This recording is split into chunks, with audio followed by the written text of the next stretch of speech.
Nabi pernah didatangi seorang bedui. Bedui itu Arabi, orang kampung. Minta sama Nabi, karena Nabi itu udah orang kaya, tentu kira-kira saya bayangkan ya dikasih 50.000 atau 10.000. Si Arabi ini tidak terima, dan tidak terima ngomong di depan umum. Ketika Rasulullah tanya, apa saya sudah baik sama kamu? Kata si Arabi tadi, tidak. Karena kamu kikir hanya ngasih saya segini. Sahabat hampir marah saja karena Nabi tersinggung. Tapi Nabi lalu mengajak orang itu ke dalam rumah. Kira-kira kalau Indonesia mungkin ditambah 200.000 atau 300.000. Kemudian, apa ini cukup? Ya cukup. Kamu sudah puas? Ya puas. Fajazakallahu min ahlin wa asyiratin. Dipuji-puji Nabi. Kemudian kata Rasulullah, ayo kita keluar. Keluar nemuin khalayak begini. Khalayak rame. Kamu tadi mengkritik saya, menghujat saya di depan umum. Maka kamu sekarang harus memuji saya di depan umum supaya clear. Akhirnya mau dia, oke kita mau. Akhirnya muji-muji bahwa Muhammad orang baik, dermawan gini. Setelah itu dia pulang. Hebatnya Rasulullah ketika pulang kata Nabi begini, sabda Nabi begini, kalau saja dia pas benci saya itu kok mati, saya ulang lagi, kalau saja dia pas komentari saya buruk tadi kok mati, maka dia mati sebagai min ahlin nar karena berstatus pencaci maki Nabi. Akhirnya dia muji Nabi itu lewat disuap, lewat dikasih uang lagi. Lu itu sudah sah. Jadi saking baiknya Allah, Islam suapan itu juga sah. Itu kan muji Nabi itu karena di suap. Makanya ini penting. Sehingga dalam khazanah Islam itu memang agak aneh-aneh. Jadi di antara ceritanya dalam hukum-hukum Islam itu ada orang fasiknya minta ampun, tapi minta karena iman sama hadis bahwa nanti kalau ada orang mati disaksikan orang dua, apalagi kalau 4 min ahli jannah, maka dia min ahli jannah. Itu dia fasiknya minta ampun, nyewa orang. Nanti kalau saya mati bilang saya orang baik. Betul. Setelah dia mati bayar. Ini baik. Satu kampung nggak ada yang percaya ini saksi bohong. Tapi sama Allah diampuni karena kesaksian suapan. Lalu berarti jangan ngalalo suap ya ndak, saya ada ngalalo suap, ngalalo sedekah. Karena sekarang kalau ada caleg bayar katanya sedekah. Ya sedekah terpaksa. Ini penting saya utarakan karena apa? Allah itu menilai itu tidak sama dengan pikiran kita. Makanya kubu sebelah ini terlalu ekstrim, memaksa Allah berpikiran kayak dia. Satu karena kurang ngaji, nomor dua ya tadi emosinya lebih tinggi ketimbang intelektualnya. Ini penting saya utarakan. Ternyata orang yang nyuap tadi apa nilainya plus, yaitu dia iman sama dawai Rasulullah Shallallahu Alaihi Wasallam. Kalau yang namanya saksi itu penting, cuma dia mendapat cara itu lewat suap. Tapi kan iman kalau dawai Nabi itu benar, kalau ada saksinya pasti min ahlil jannah. Terus dia nyari saksi harus dibayar. Sekarang sama iya 1 juta. Sekarang saya tanya di KPPS atau di mana-mana saksi pemilu itu dibayar enggak? Dibayar sah apa enggak? Sah. Jadi kadang kebenaran itu harus dibayar. Ini penting saya utarakan karena ada orang perempuan cantik dirayu, digaji supaya main di klub, dibayar jadi orang maksiat. Lalu mungkin ada ustadz gaji dia, bayar dia supaya mondok. Gak tahu terusannya apa, terus diwayah apa enggak tahu saya. Pertanyaannya ketika kamu bayar kemudian jadi santri, itu kamu dosa nyuap apa dosa sodako membiayai proses kebenaran? Sodako. Tapi kalau yang bayar untuk jadi pegawai klub maka membiayai kemaksiatan. Maka pembiayaan ini penting secara fikih, arahnya kemana? Ke hak apa ke batil? Sehingga di Fathul Mu'in diterangkan misalnya ada orang layak jadi pemimpin dan kemudian rivalnya itu orang yang menyesatkan atau calon perusak bangsa, ya maka calon pemimpin yang soleh itu wajib berkompetisi meskipun bibadlil mal. Karena kalau yang memimpin orang fasik, kampung ini rusak. Kalau yang memimpin orang soleh, kalau nggak bayar juga nggak jadi, maka wajib bayar. Lah yang soleh bayar ini berstatus sedekah, tapi yang batil ini berstatus suap. Kenapa demikian? Karena yang namanya riswah atau ada yang baca ruswah adalah pembayaran untuk mengehakkan barang batil dan membatilkan barang hak. Sementara pembiayaan orang soleh adalah untuk memperkuat hak. Nah orang tuh nggak tahu, yang ngajinya ndak hatam-hatam tuh taunya pokoknya ar-rosi wal murtasi benar. Tapi nggak pernah mikir lalu definisi riswah atau ruswah itu apa. Ini bukan provokasi supaya semua calon bupati gubernur nyuap, ndak, hanya nyuruh mereka sedekah saja. Jadi kalau nggak jadi, tapi sedekah betul ya, kalau nggak jadi ya tetap ikhlas, ngomong dari awal memang sedekah. Soal gremeng ya bawaan manusia gitu ya. Ya nggak apa-apa, namanya tetap gremeng. Ini penting saya utarakan, makanya menurut saya itu bangga dengan Pak Hamid karena sepupu mbah saya itu karena alimnya. Meskipun banyak orang mensifati beliau wali dan memang wali betul, tapi saya tetap menstatuskan beliau orang alim yang dari kelaziman alim itu beliau wali. Jangan dibalik, wali dulu baru alim. Karena dalam beliau orang Lasem dan kaidah di Lasem itu fakullu alimin waliyullah walaysa kullu waliillah aliman. Jadi kalau kaidah di daerah Jawa Tengah itu semua orang alim pasti wali, tapi kalau wali tidak mesti alim. Sehingga kalau menstatuskan alim itu keren, kalau di Jawa Tengah status alim itu keren. Dan soal keramat yang kaitannya dengan Mbah Mun itu masyhur itu dulu ketika Mbah Hamid santai-santai sama Pak D. Taifur sama keluarga. Beliau mau istirahat, kemudian yang datang Kiai Maimun, Mbah Mun zaman itu masih dipanggil Gus. Sopo pur, ada Pak Taifur di situ. Kata Pak D. Taifur, saya kalau manggil Pak D itu Gus Mun.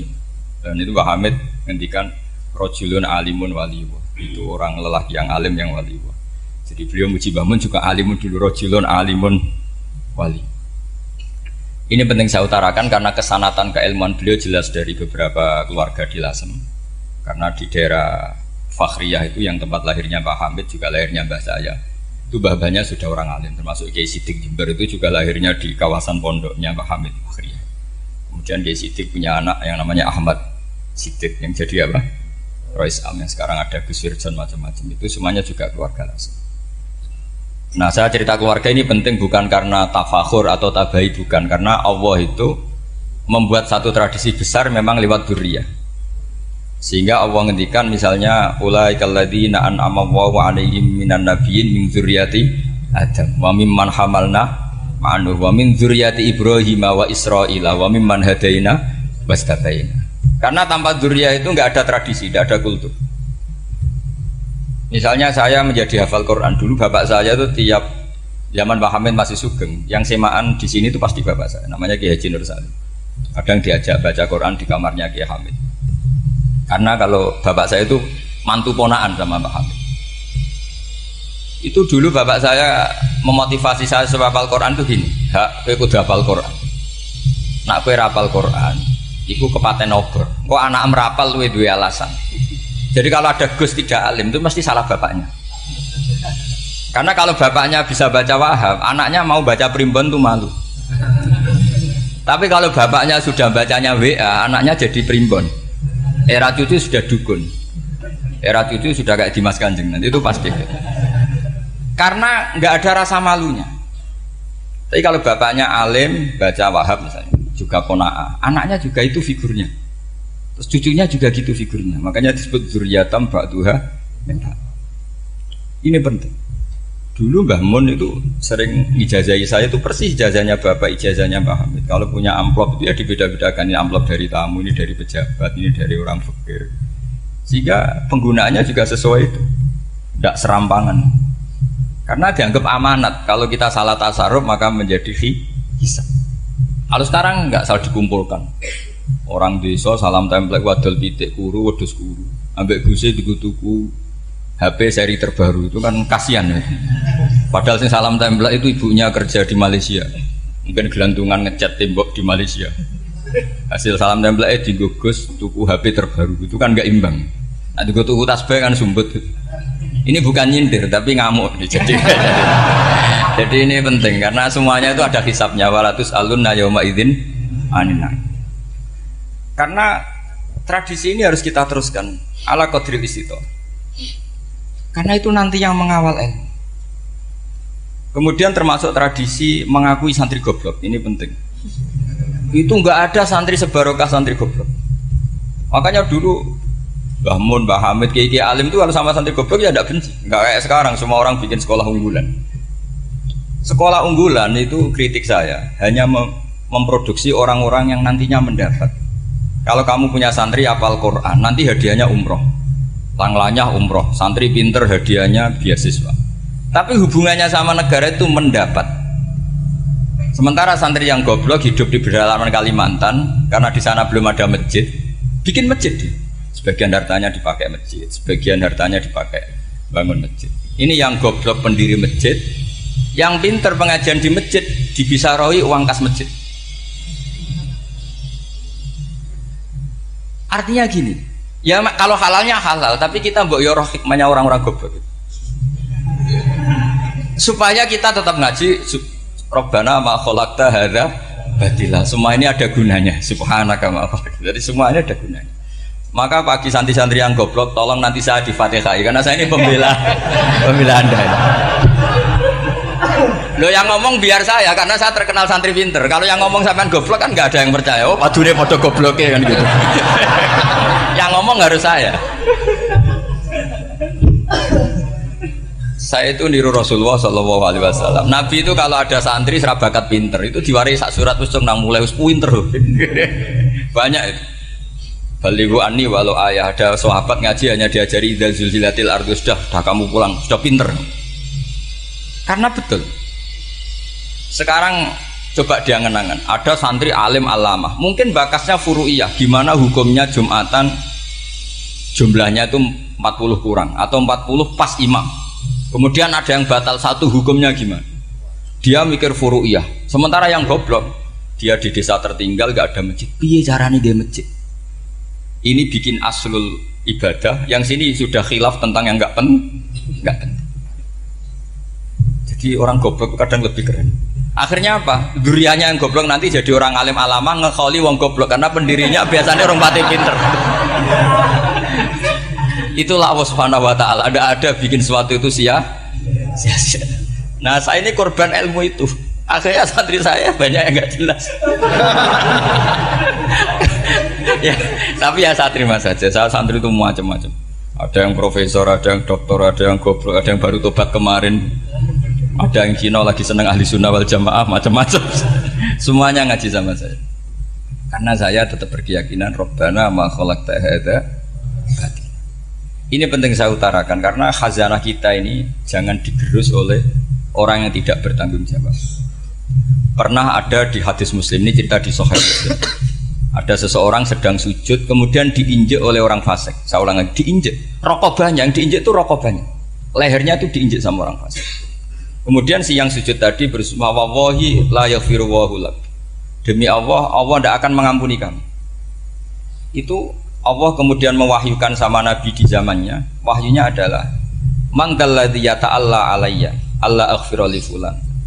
Laqad ghafartu dzunuba wa ahbattu amalak. Siapa yang mencantut namaku dengan menstatuskan saya tidak bisa memberi maaf, sungguh orang itu saya maafkan, dan yang ahli ibadah amalnya tak cabut semua, tak hapus. Karena Allah tuh nggak boleh distatuskan sesuai keinginan kita. Kita sedang soleh terus mengatakan orang lain tidak soleh, Allah tidak akan ngampuni. Ngampuni tidak, itu wilayahnya Allah, dan Allah yaf'alu ma yasha. Dan Allah berkali-kali memaklumatkan dirinya yaghfiru liman yasha wa yu'adzibu man yasha. Tapi ini kubu sebelah nyifati Allah hanya wa yu'adzibu, kubu sebelah kan gitu. Tidak pernah kalau Allah disifati yaghfir. Bagaimana Allah gak tersinggung? Allah selalu distatuskan yu'adzib. Itu kira-kira kalau Allah kan gini, saya ini bisa u'adzib, bisa aghfir, kenapa status saya tinggal yu'adzib? Ini ngaji di mana? Khatam enggak gitu kan gitu. Makanya resikonya ahli sunnah itu masyhur tuh Pak Hamid Pasuruan. Tamu macam-macam diterima. Ketika orang benci Golkar itu ada tamu dari Golkar juga diterima. Ketika orang nggak mau diberi hadiah oleh orang Golkar, Pak Hamid ya diterima. Bilang ke bapak, mau ngaku lo mau wainur, duit enggak ono gunane di. Sing marai rawan hisab itu kan kamu dapat uang nggak jelas, kemudian kamu pakai pribadi. Kalau orang-orang soleh kan nggak pernah dipakai, kan aman saja. Loh, dihisab apanya? Wong hanya peralon. Kalau istilahnya Pak Hamid itu peralon. Datang diberikan orang lagi, datang diberikan. Kalau kena kamu kan hisab. Terus kamu nyate makan wareg glegeken, nah itu uangnya nggak jelas dipakai nyate glegeken, ya mesti hisab. Kalau nggak jelas ya disedekahkan. Kalau ingin bebas apa? Bisa. Tapi kalau sering sedekah biasanya nggak bebas dari miskin. Tapi kalau kamu wali kan tetap Ya, Pak Hamid itu masyhur bisa kok, tapi kan nggak jadi miskin. Kamu nggak terkenal sakok tapi miskin. Ini nggak wali. Ini penting. Jadi kebanyakan orang ekstrim karena mensifati Allah Ta'ala itu hanya dengan status yu'adzib, tidak dengan status yaghfir. Dan itu mereka harus ngaji lagi. Kurang apanya Rasulullah SAW?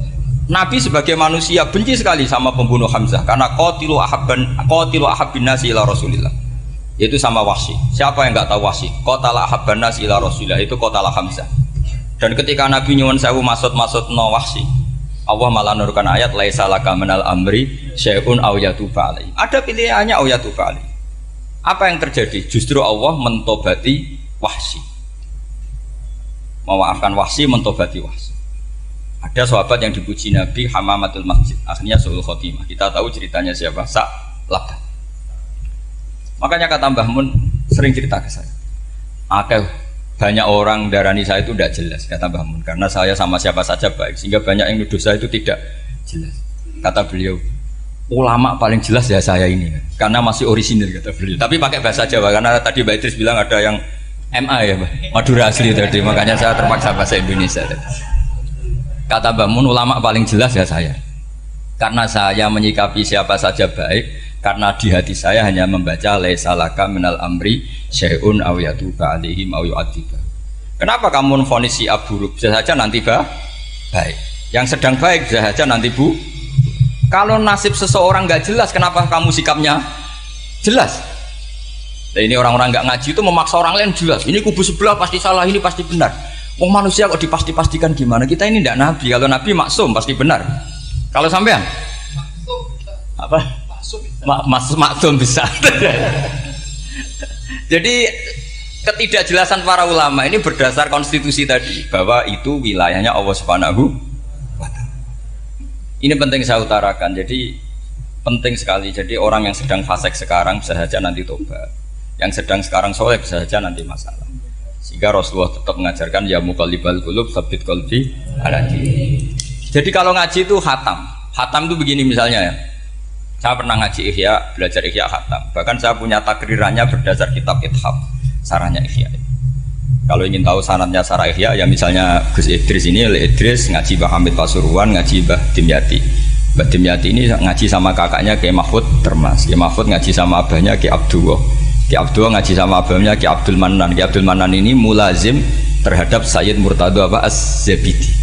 Jadi kalau santri Salafiyah ini ya kira-kira tokoh Sabiah. Karena Mbak Idris Sadisa ya kira-kira sampean itu dari pengarang Ithaf itu baru tokoh berapa? Sabiah, masih keren. Turun pitu. Masih kaya lah. Lah kamu kok miskin? Turun ke 8 katanya kan. Jadi nanti kalau kamu masih keren. Itu sampean ngaji kitab kalau khatam, saya ulang lagi kalau khatam. Itu memang ada bab-bab di mana ulama itu harus tegas, harus tafriq bainal haqqi wa bainal batil. Oke, itu bagus. Mana yang hak, mana yang batil kita bedakan. Di bab itu bagus. Tapi kalau nanti kamu ngaji bab tawadhu, lihat di Bidayatul Hidayah atau di semua kitab tasawuf, bab tawadhu itu, kalau melihat kamu orang kafir, kamu melihat orang apa? Kafir. Ini aso ma'akufri, ini maksiat wajar dia kafir. Saya ini muslim kok maksiat. Fadam bi akbah, maka dosa saya lebih buruk. Melihat orang tua, mesti hada aksaru ibadatan, ini lebih tua, mesti ibadahnya lebih banyak. Nanti kalau melihat anak kecil, hada azharu minni sinnan, pasti maksiatnya banyak saya. Jika terus evaluasi gitu, sehingga nggak pernah takabur. Misalnya di sini, saya ini kan gayanya keren, duduk di atas sampean di bawah. Gayanya tok, hakikatnya sampean lebih sombong karena memerintahkan saya. Jadi panitianya itu, makanya saya merasa tawadhu saja meskipun berdiri. Karena hakikat saya ini makmur, diperintah. Panitia ini, penyelenggara ini amir, pemerintah. Kira-kira sombong mana? Itu sekali saya tidak memaafkan, finnar itu.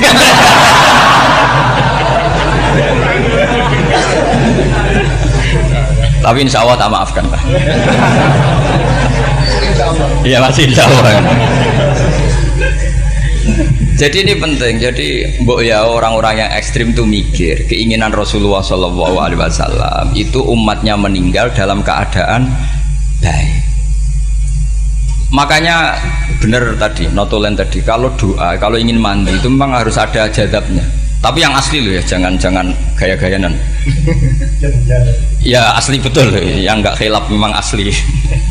Itu ada seorang wali doa di depan Nabi itu begini, ya Allah, saya harus jadi orang soleh. Allah diharuskan itu kan nggak sopan ya. Ya Allah, saya ini harus jadi orang soleh. Kenapa? Sekali saya soleh, maka surroh habibu, yang senang kekasihmu. Sekali saya fasik, maka yang senang musuhmu, yaitu iblis. Tinggal jenengan milih mana, nyenangkan kekasihmu apa nyenangkan musuhmu. Akhirnya ada batahu, ya sudah, soleh aja soleh, ini kok doa kok neror orang ini. Kira-kira gitu. Jadi ya Allah, saya harus jadi orang soleh. Kalau saya jadi orang soleh, surroh habibuk, yang seneng kekasihmu.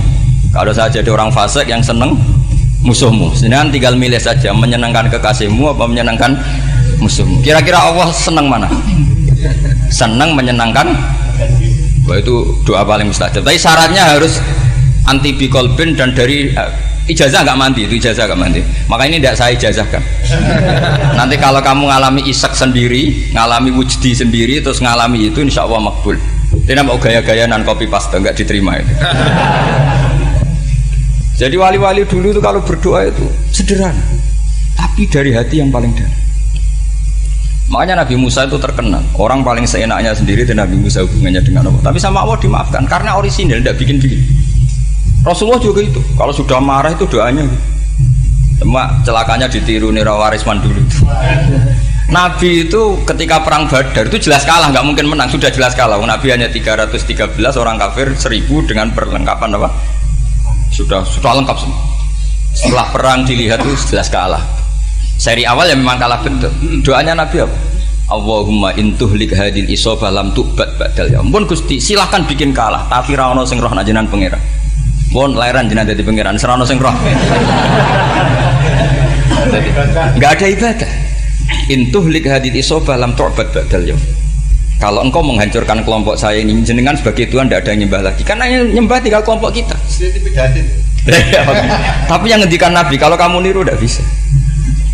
Gak bisa kamu doa, ya Allah saya ini santri salafiyah, kalau saya bodoh menjadi presiden buruk terhadap alumni salafiyah.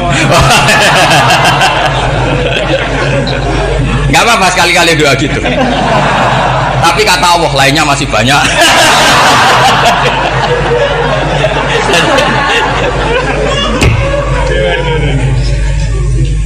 Tapi itu syaratnya tadi harus ada al-wujdi wasima. Jadi makanya Imam Ghazali punya kitab al-wujdi wasima. Karena ada masrob, ada syarob. Jadi wali ngikuti para nabi itu ada masrob, ada syarob. Sehingga perasaannya itu beda. Saya punya sekian contoh. Makanya tadi saya bilang di sini yang cerita nanti tak baca Arabnya ya tabarruk dengan jamil apa kalim. Jadi Nabi menyontohkan gini ya. Hubungannya Nabi dengan umatnya itu kata Rasulullah ibarat orang punya unta atau sapi yang susah itu. Yang sarodat itu berat. Kalau bahasa sini nama beda. Yang larat ya Pak? Melayu. Terus orang-orang lain ingin membantu. Kubu sebelah ingin bantu. Tapi ketika mereka ingin bantu malah unta ini tambah lari karena asing. Semua selain pemiliknya ini kan bagi unta itu asing. Jadi mau dibantu ditangkap tambah lari karena ini orang asing semua.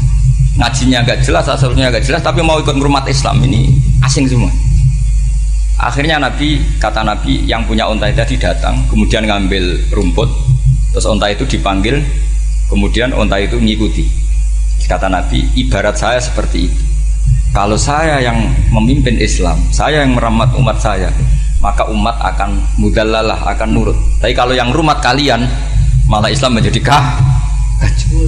Kenapa menjadi kacau? Karena tadi nyifati Allah saja salah. Orang Islam baik dihukumi kafir hanya karena tahlilan, hanya karena manakiban dihukumi kafir. Sekarang inginnya Nabi orang menjadi muslim apa kafir? Inginnya Nabi orang menjadi muslim apa kafir? Muslim. Lalu gara-gara melakukan perilaku tertentu dihukumi kafir. Iya, ziarah wali songo musyrik, nyekel patok musyrik. Katanya minta sama mayit. Padahal saya andekan jadi mayit itu diziarahi sampean nggak seneng. Nggak senengnya karena ya kadang murid itu ziarahi gurunya ya kurang ajar. Masa gurunya dibilang gini, ya Allah, ingkana musinan fazid fi isani, wa ingkana musian fatajawas andu. Kata gurunya, soleh tenan darani ingkana. Makanya saya tidak suka zaman ziarah ke saya. Kecuali doanya ditasihkan dulu ke saya. Makanya nggak boleh ziarah itu pada Nabi, bisa murtad kan? Coba itu baca di depan Nabi, murtad nggak? Ya Allah kali ini baik maka gini, kalau buruk masa Nabi baiknya ingkana.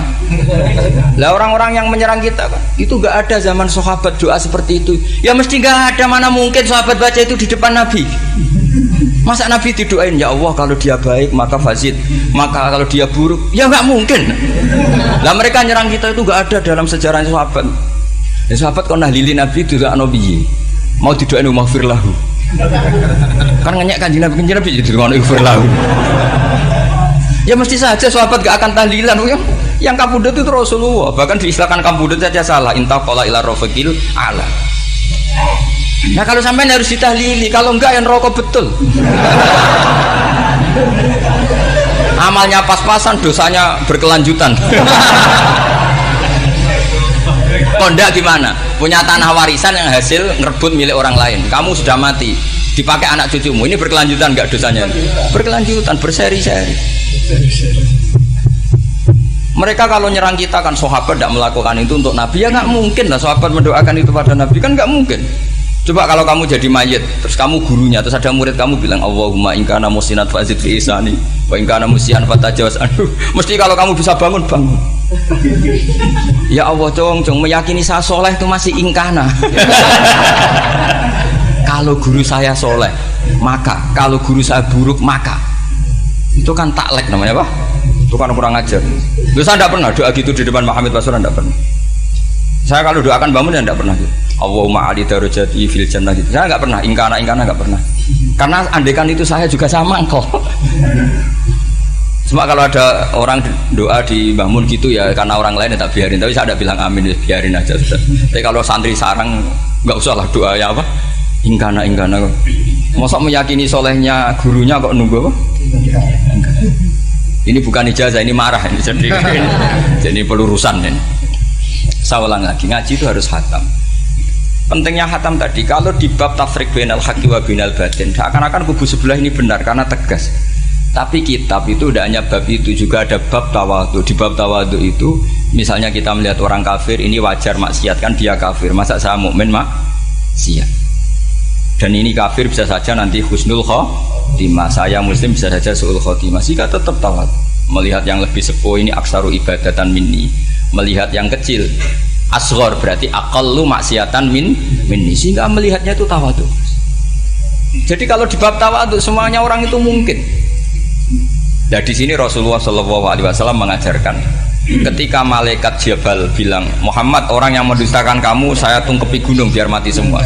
Kata Rasulullah, saya berharap keluar dari tubuh mereka min aslabihim, dari keturunan mereka orang-orang sing mukmin. Sudah karuan kafir saja Nabi tidak berhenti berharap, jangan-jangan nanti keturunannya mukmin. Dan itu betul. Kita tahu Abu Lahab punya anak Darrah itu mukminah, Abu Jahal punya anak Ikrimah juga mukmin. Dulu Walid bin Mughirah musuh besarnya Rasulullah punya anak Khalid bin Walid. Sekarang orang-orang yang abangan nggak hafal Quran, kadang anaknya hafal Quran lewat program PTPG, kadang yang hafal Quran malah anaknya nggak hafal. Makanya kalau pas wisuda sampai bingung, gurunya itu sampai nangis. Kenapa nangis? Ini anaknya orang nggak hafal Quran tak wisuda hafal, saya gurunya nggak hafal kata. Lah kenapa bisa jadi hafid? Karena guru sewaan kata. Itu banyak sekali. Ini penting saya utarakan supaya ekstremitas itu berkurang. Logika-logika yang dibangun ulama itu ngikuti riwayat. Agama itu ngikuti riwayat, bukan sekedar akal. Saya punya contoh ketika kitab Ihya menutup kitabnya, yaitu Imam Ghazali. Itu ada dua orang, ini di akhir kitab Rojak dan dipakai nutup kitab Ihya sebagai rojaknya Imam Ghazali. Ada dua orang min ahli nar dipanggil sama Allah. Ini sekaligus ijazah, kali ini ijazah betul. Yang dipanggil ke surga itu masih muqayyad dan biangkalil jahim, masih muqayyad, masih dibelenggu sama atribut neraka. Terus sama Allah ditanya, dia jong kabarin rokok, wah syarro makanan kustingun rokok jenang takok, sekarang ra enak jen. Terus kata Allah, ya sudah kamu kembali ke sana karena kamu memang orang fasik. Itu lari, semangat mau ke neraka. Ini ijazah.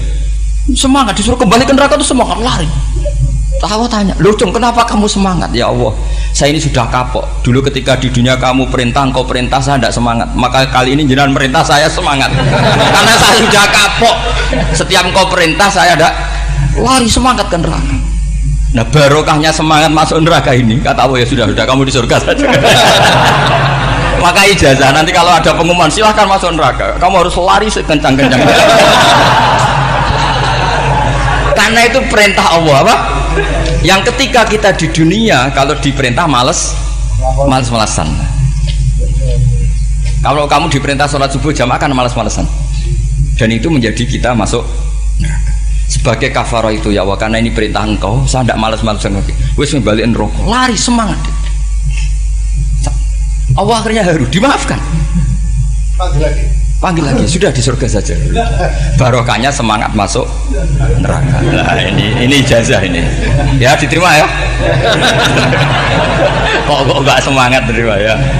Yang kedua enggak, sudah kamu kembali ke neraka, pelengahan gitu, enggak semangat. Allah dilihat terus enggak semangat. Kenapa kamu toleh ya Allah? Saya tidak pernah ngira ketika engkau manggil saya ke surga, kemudian engkau kembalikan lagi ke neraka. Ya sudah di surga saja, barokahnya husnudzon. Jadi ini ijazah, kamu milih dua itu, milih yang mana terserah. Artinya apa? Logika kamu itu tidak mesti masuk apa yang dilakukan oleh Allah Subhanahu wa Ta'ala.